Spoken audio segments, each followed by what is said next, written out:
Welcome to TV Plus Talk. This is where we talk about all things Apple TV. I'm Chuck Joyner. She is. I'm Charlotte Henry. Hello. Are we saying Happy New Year? It's the end of January, but we haven't seen each other. We haven't hung out since we broke up for the Christmas, New Year holidays. So I hope you had a good break. I had a good break, Charlotte. Broke up. Let's just say we went on a slight hiatus just because of our respective schedules and everything. Yes. And now we're We back. sent you off. though. You went off to party in Vegas, I hear. I went to Vegas. I don't know about the party part. Right. I We can was discuss at- that off air. Yes, yeah. There were no pictures taken. No, I attended CES again this year, along with, from what I'm told, I think the last numbers I saw were 145,000 other people. And This yeah, is so interesting because look, let's forget the fact that CES might have been one of the great super spreader events of the pandemic in 2020. Obviously, the numbers fell off a cliff during the pandemic and the immediate aftermath. Did this feel to you now that like we're back on, like it's all as it was? It's funny you say that, Charlotte, because that was a discussion at breakfast a couple mornings, that this is the first one that really did feel like, okay, no compromises. I We're mean, back. yes, there's still security, and yes, there were still people in certain areas wearing masks, but it struck you as more of a personal choice kind of thing, as opposed to, oh, I'm really paranoid, or there's a mandate. So yeah, it felt like that is very much in the rearview mirror, for better or worse. Yeah, long may it stay that way. So go on then. Tell me about all the cool TV stuff. What TV should I be buying? What TV am I going to be buying? How am I going to be watching Apple TV in the near future?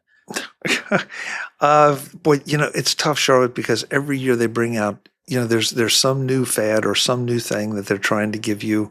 It's been LED, LCD, quantum dots. Yes. This year there was nothing. OLED? We're doing OLEDs? Yeah, let's talk. Yeah, there's OLED. I really think it comes down to how much budget you have and how much time you're going to spend in front of that screen. Because there's no question when you walk into some of those demos that they look just flat out amazing. But of course, the pictures have been tuned to look amazing, to sell the whole concept. So, I would tell you that I'm not sure it's easy to buy a bad TV right now, because everybody has upped their game so much that if you just feel like you have to have the deepest blacks possible, yeah, and you want to spend $10,000 or $15,000, by all means, go for it. But if you can survive with something just a little bit lower, you can save yourself a lot of money. This is so interesting you say this, because I bought a new television pretty recently, towards the end of last year. I can tell you, I spent only a fraction of the numbers you've just quoted. And it's a fantastic piece of kit. It's a 55-inch Samsung television, 4K. Everything looks wonderful. Obviously when I watch Apple TV Plus, which is everything on Apple TV Plus is UHD, isn't it?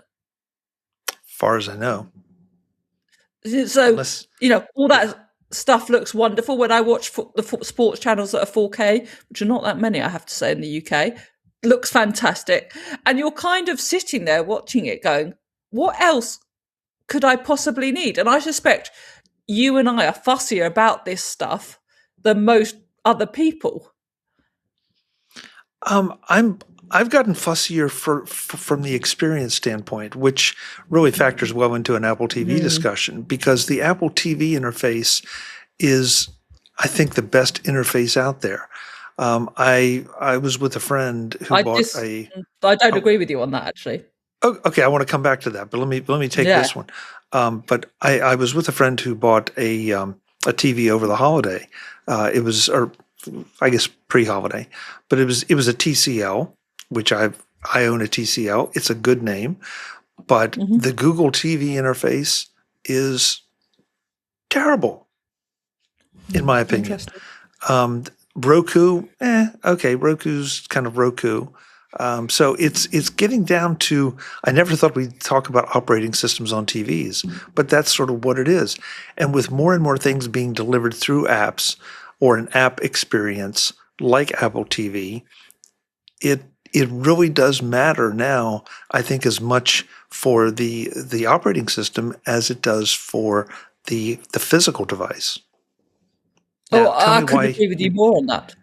Okay, now tell me why you disagree though about the other. So I think large parts of the I'm talking about the Apple TV app, not the interface you get with the box or anything like that. I like most of it. I think most of it's really easy to use and clean and makes sense. There's two things I don't like about it. One I don't like about it is it's kind of a faff to get, if you're starting a series or you're in a series, there's a lot of jumps to see how many episodes there are in that series. Does that make sense? So perfect. Watching the morning show, I want to know how many episodes of this season of the morning show I have left. If some places you can just hold on the TV remote and see a list of episodes to come. You can't do that in the Apple TV app. You have to jump around a few places, and it's not particularly intuitive how you do that. You kind of have to search for the show as new. And another thing is, and it comes right back to our obsession on this show about discoverability and marketing of Apple TV shows. I don't know how easy it is to stumble across a show in the Apple TV interface and the Apple TV streaming service world. Do either of those criticisms sound fair to you? Very, very much so. Very much so. I think the discoverability is a problem, though, for everybody, because you have to question why a show is being promoted to you. Is it being promoted because it thinks it knows you based on information it's gathered about you? Is it being promoted to you because somebody paid to promote it above things that would probably be more likely in your wheelhouse? I think that's just a bit of a mess. And it's interesting. Yeah, Netflix decides when it wants you to watch a show as well, or a movie, and really pushes it. Yeah. And I want to be clear, you called it exactly right. The Apple TV app is one thing. The Apple TV interface for experiences outside the Apple TV service, I think is the best of the best, or the best of the bunch out there right now. So oh, sorry. No, please. Go ahead. No, just while we were talking about interfaces, I also bought Amazon Fire Stick, because I'd moved an old TV into another room and thought for £25, a Fire Stick was a really nice way to upgrade it and give me access to everything I wanted, including Apple TV, because this TV was a bit too old to have the Apple TV app in the interface. And actually, I would say the Fire interface is quite good, although again, it takes obviously it's promoting Amazon Prime Video as much as it can.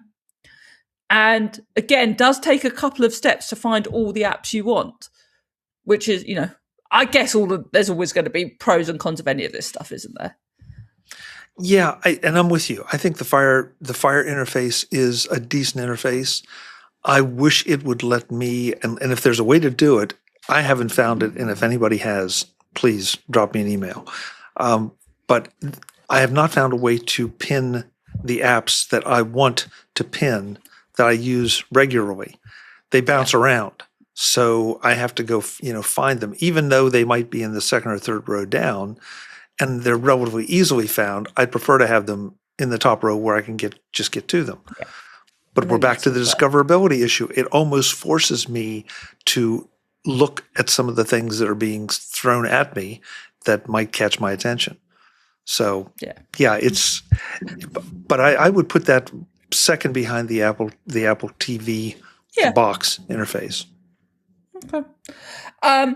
Let's talk some stuff that's coming to Apple TV. First of all, there's a new thriller that Apple TV has landed. It's going to star and be executive produced by Dakota Fanning, and Emmy Award-winning Alex Carey's involved as well. It's a series, and it's, as I say, involving those two. Dakota Fanning is going to be an undercover treasury agent in a multi-billion-dollar international conglomerate with world-changing political and criminal tentacles. You up for this one?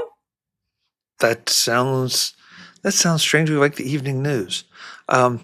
Yes, I think that sounds enjoyable. I think it sounds quite fun. I'd be quite up for this. You know, I love a thriller. Yeah. So this one is in the thumbs up category. Yep. Yeah. I don't think we have a release date for this, and I'm not even sure we have a name. But I think it's going to be executive produced by Kerry, as I said. And interestingly, this is a collaboration again with Sony and Apple TV, who, as we know, have done a few things together to Apple TV, the service formerly known as Apple TV Plus. I think it's great that Apple is striking these partnerships. They're not trying to do it all in-house, especially in the entertainment world. It's gaining ground. It has gained a lot of ground since it got there, but it also, maybe I'm just biased, but it feels like it can cherry pick things a little bit more than a lot of the services can as to what it wants to do and not do, who it wants to work with and who it doesn't want to work with. Yeah, and it's pretty clear that the big names are still quite happy to work with Apple. You know, Dakota Fanning is a big name, and you know, there's a lot of talk that not a lot of people watch Apple TV, but it's not really putting off the big names, is it? No, it's not putting off the big names for working with them or producing content for them. And I would think that those big names, yes, I understand they get paid, right? But I would think they'd be hesitant to take their time, even if the money's good, to be working on something that is not going to be seen or not going to be seen by many people. So I'm really starting to question this whole, oh, nobody's watching Apple TV thing. I think maybe they're watching Apple TV and don't realize it. What do you mean by that? That's interesting. We've talked about this before, that people don't say they're going to watch Apple TV. They're going to watch a show. They're going to watch the morning show. They're going to watch Slow Horses. And at some point, yes, they had to subscribe to Apple TV.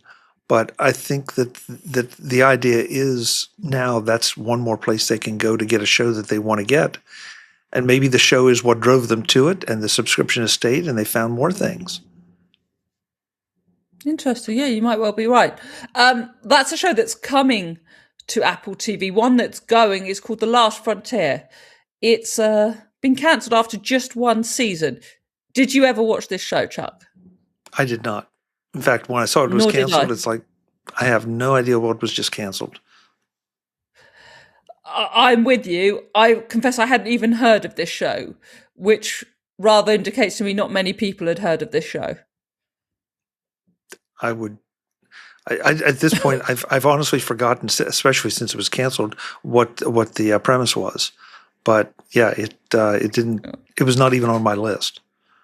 No, but there's a wider story here, which is Apple has been quite brutal with what it culls, hasn't it? You know, if a show isn't doing what it considers well, it's happy to pull the plug even after one season. It's pretty brutal. Is it any more brutal than some of the others? I mean, Netflix was accused of that kind of thing pretty heavily. Sure. I just think it's interesting that they're clearly... I'm not even particularly saying this as a criticism, to be honest with you. I'm just... If anything, it might be a compliment because it's very determined to have the quantity, not the the quality, not the quantity, which has always been the thing with Apple TV. And it's, you know, there are no sort of punches pulled if it doesn't feel like something is doing what it needs to do on the service. And it's no mark of shame to have something that was an experiment. They tried to see if there was an audience, or if it was delivering what they wanted, both in audience and quality, and if it just didn't make it, then it didn't make it. There was a show, I forget the name, it was about a young girl who was a musician. It was right at the start of Apple TV. It was one of the first things on Apple TV, and that got pulled after one season. They pulled Mythic Quest. We were meant to have another season of Mythic Quest, and suddenly that went. There is no messing around on Apple TV. You're either in it, they don't give you that much leeway to try and revamp your show. No, and Mythic Quest, I was honestly surprised about Mythic Quest. And not just because I liked it, but from the buzz I was hearing about it, that there were a lot of people that were liking it. So, but for whatever reason, you're right, they did it. And I remember the show you're talking about. I did not watch it, but I do remember it. And there was a bit of a controversy about, it was supposed to be a high quality show, but not necessarily all the high quality shows are going to survive. No, I also think it kind of reiterates. Actually, I'm always one to say, Apple doesn't care about who watches Ted Lasso; it cares about selling iPhones, which is true. But also, it does care a bit. I wrote this in a piece recently for the Media Society, and it does care a bit if people are watching and that the shows are good, and it wants to have a library that is considered good quality. So it's not going to keep making stuff that either people aren't interested in or it doesn't think is good enough. You bring up a great point, Charlotte, because we've talked so much about the fact that Apple has built their back catalog on their own. They've let new shows continue and then fall into their back catalog, or they've pulled the plug on some that are still technically in the back catalog. But yeah, why would you continue to invest in a lot of money if you don't think it's going to be something people are going to return to, as opposed to some of the other things that, and Ted Lasso, we've talked about a million times, that I still know people that either have gone back and watched it or are discovering it for the first time. What? Which is still amazing to me. But like me and like you, they had a list and they never got around to it. And so they had some time, maybe over the holiday or during a snowstorm like we've had recently here in the U.S. Oh, have you? Oh, yeah. Yeah, I'm snowed in right now. But so this all makes good business sense, I think, from Apple's standpoint. And sure, Mythic Quest was one that I didn't want to see canceled. But there have been plenty of other shows on other services I didn't want to see canceled that got the axe. So that's showbiz. That is show business. And look, let's be clear, Jamie Ellick and Zach Van Amberg, who run Apple TV, these are not stupid people. These are not people that don't know about TV. Like, there would, I'd be imagined, fairly compelling reasons if they're pulling a show. Yes. And once again, I'm cynical in many ways, but I'm prepared to be a bit generous on that. Well, and like so many decisions Apple or any other large company makes, no matter how hard somebody digs, we're never going to know all the details and all the reasons. We might be able to guess and we might be able to confirm some of the major reasons, but all the subtle things that go into those decisions, no, we'll never know. Yeah. Okay, well, we've talked about things that are not coming to Apple TV. Can we talk about some things that are and that we're looking forward to in 2026? Absolutely. But before we do, I want to bring up one that I just finished over the holiday. And that's Down Cemetery Road. Okay. Down Cemetery Road was one that I sort of fell into kind of by accident. I'd put it on my list, but it looked like, okay, maybe I'll give it a shot. And I really enjoyed it. Do a very candid assessment here, not to the point of Slow Horses, but close. And also, to be fair, this was only the first season, whereas Slow Horses, what have we had? 4?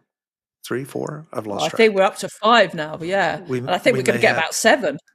Yeah, but I really enjoyed the characters. I enjoyed the storyline. Best of all, they did one of these endings that if they decided to wrap the series here, it would be okay. But it would be very easy to pick it up and continue to run with it. So I didn't feel unfulfilled at the end of the series. So if you're looking for something, I would say definitely you have to give it the first 2 episodes to make sure that you're What's into the premise? Give us a bit of an outline of the premise. Oh boy, see, I'm afraid I will give away things. So let's just say it is a thriller, which Okay. with conspiracy issues and obviously action and some unlikely heroes. So it's not. I will embarrass myself by saying I don't know who starred in it because that's just not my thing. You follow that a lot more than I do, but I did not necessarily recognize either one of the really any of the leads. Come to think of it, but they Okay. all played very, very well, and it is set in the UK. So Charlotte, you should be doing your homework. You've sold me. I'll check that out. Maybe I'll have to get stuck into that this week before we can discuss it more when we meet again.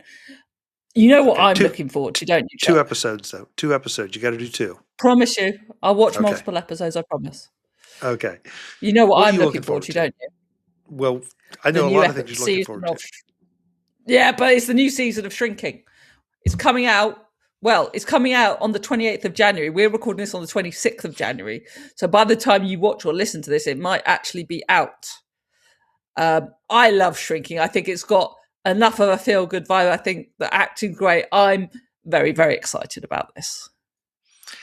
And I'm excited because you got me into this. This was one of those that even with the cast, I would not have given a second glance at. And once I watched the first couple episodes, I was hooked. And what is it, season 3 now? I think, yeah. And it is on my list, absolutely. So thank you for this. Yes. I will throw out again. No, I was going to say, you talked about in your series that they leave it in a way that can continue and could stop. That happened, of course, in Shrinking with season 2. And now we're coming back to it. So I'm really looking forward to that. That's January the 28th for people who are interested in it. So I will throw out one that we've talked about here, Legacy of Monsters, that is coming up. And I'm sorry, I don't have the start date, but I know it's coming up soon. Godzilla: Legacy of Monsters, and all I can say is this is one we've talked about it here before. It's not what you think it is. It is much more overreaching. It's not just plastic suit or CGI monsters tearing cities apart. So I think this is the second season. So give it a shot. Yeah, season 1 is out. Season 1 is out over on Apple TV. Yeah. Maybe I'll have to get into that. Maybe I'll have some monster action. This sounds quite fun. There's another show, and I have to say, I didn't know about season 1 of this show. It's called The Last Thing He Told Me. Season 2 of it is coming out on the 20th of February. Again, it's a kind of psychological thriller. So I watched the trailer for season 2. One, it looked quite compelling and quite good and quite dramatic. I would also say one thing I noticed is that even on the Apple press site, they embedded the trailer from YouTube, which I found, because I'm a nerd like this, I was pretty sure they always did a native embed on these sites, and now they're just doing YouTube, which I kind of found quite compelling. This is just me being a nerd, but I noticed these things. Yeah, no, that is really interesting. I did not know that. And is this the one with Jennifer Garner? Correct. Yeah. Okay. Wow, I knew an actress. Good for me.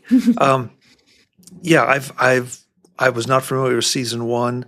I will wait to hear your report on getting. Yeah, I'm going to check it out. It's based on the first time I saw him, which was a New York Times bestseller by Laura Dave, and so that's one of the that's where it comes from. It's based on a novel, which Apple does tend to like to do. It does buy a lot of IP from books, which I'm always cynical and rude about. But anyway, if someone wants to buy IP from my books, though, that's fine. Call me. I'll give you Charlotte's email. Yeah. Fine. If anyone wants to, any IP that I've made, we can talk. Speak to my agent. Yeah. I will throw out one that's already started. I believe the second one, the second episode is out. It's either out or will be out almost as we recorded this, and that's Hijack. Yes, Idris Elba. Yes, this is another one of those that I was almost skeptical over the hype of season 1 and enjoyed season 1 immensely, and so I'm really looking forward to digging into season 2. Yeah, did really well. Idris Elba better crash bang wallop. What's not to like? Absolutely. What else? Right, 2 minutes, because you've told me off for not finishing the morning show last year. Obviously, I have finished it. Oh, okay. Yes, I forgot. Yes, I'm dying to hear this. Yes, please. Okay. I mean, great. I loved how they brought everything together properly. I thought that was really well done, legitimately well done. But also it was completely mad. Like 7,000 things happened. But they've happened so fast. It was completely mad. It happened so fast that, and we want to be very careful here for spoilers, but I absolutely loved it. Yeah, I did. Like, I really loved how they tied everything together. I thought that was genuinely good TV. Like, no critic. I just thought that it was completely balmy. I'm not even saying that like it's a bad thing. They also have got rid of my favourite character. Am I allowed to say? Well, sure. Okay, spoilers, fast forward that. So, Stella Buck is obviously gone, or at least temporarily gone. I mean, I just think she's fabulous. I want every item of clothing she owns. I just think she's fabulous, and I'm really sad. Well, give it, you know how TV is. Nobody's ever necessarily gone. And they've obviously set up, I think we can tell what's happening next, what they've set up, right? I think we can guess.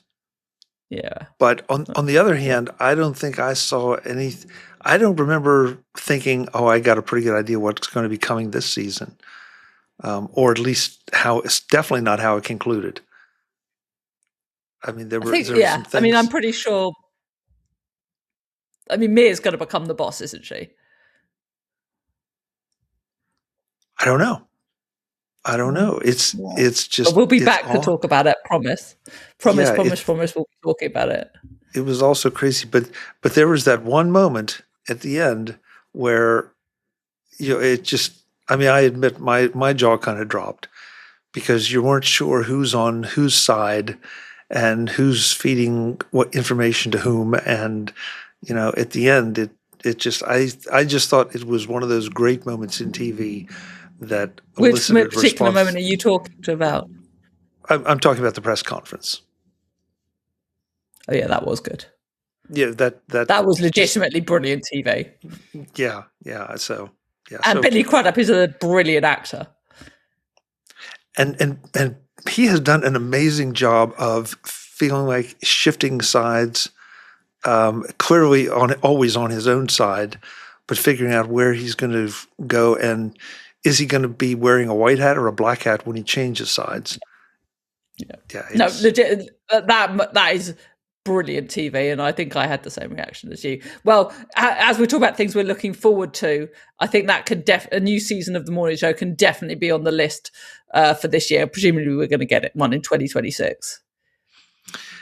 Yeah, honestly, you keep up with some of that more than I have. Have they announced another season? I don't know. I don't think they have, but I think we know we're getting one. I don't think we know when we're getting one. Yeah, I hope so. I really hope so. Yeah. Well, that's all quite fun. I'm sure there'll be more things to look forward to as the year goes on. Well, I'm so glad you made it back from CES in one piece. Well, thank you. You kind of look like you've recovered. I know it takes a lot out of you. 1 year, I really want to come. I just want to do it once, just to see how crazy it is. We will put you into the group and walk you around, and you'll come back looking like I did when I came back, kind of exhausted. Listen, what happens in Vegas stays in Vegas, Chuck. Most of the time. Yeah, most of the time. But Well, I will do a shameless plug, but not everything stays in Vegas, because you can see a lot of the interviews that I did in Vegas. I'm still editing and releasing them on the Mac Voices feed. So go and check those out at macvoices.com. yes, they're great. It's great stuff. Yeah. With that, though, you can find me there, and you can find me on the socials as at Chuck Joiner. Charlotte, where can folks connect with you? Yeah, I'm at Charlotte A. Henry across social media. The main site I run is The Edition. That's The Edition, ADD.net. And you can buy my latest book, Streaming Wars, where I talk about lots of the stuff Chuck and I unpack on this show. Well, wherever you get your books, really. So that's Streaming Wars, and that's out now. Chuck, such a pleasure to catch up, and we'll be back in a couple of weeks. We will indeed. And folks, we hope you'll be here joining us. Thanks for watching.